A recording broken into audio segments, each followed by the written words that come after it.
Ngres Arya wis tekan Cikampek kok tuku wedang kok tumbas. Bakule celingak-celinguk, aku terus langsung ndelik. Ndak darani rombong aku to isin aku. Ayo gayane iki sok basa Jawane iya. Wae peno-peno kok nok. Iya. Wis pokoke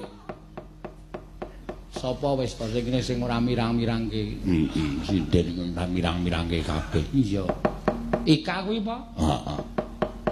Bareng pesawate wis medhun, ya medhun. Arep menyat.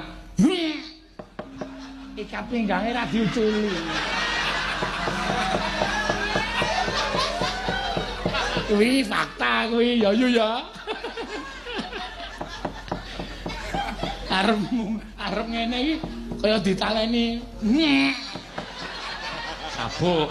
Oh iya, lali aku, Pak. Lali apa ya? Iya. Ayo dhewe-dhewe kok. Tak ono senan wingi dek ning Bontang wingi ngono. Nganti suarane. Heeh. Sapa-sapa wis Prastiwi apa? Iya.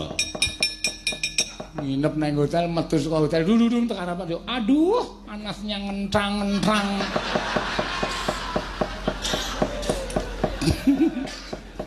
Aduh, ciduknya tiba. Wis pokoke wena-wena. Iya. Heeh. Sing paling modern yo Elisa. Elisa yo mirang-mirangke. Oh.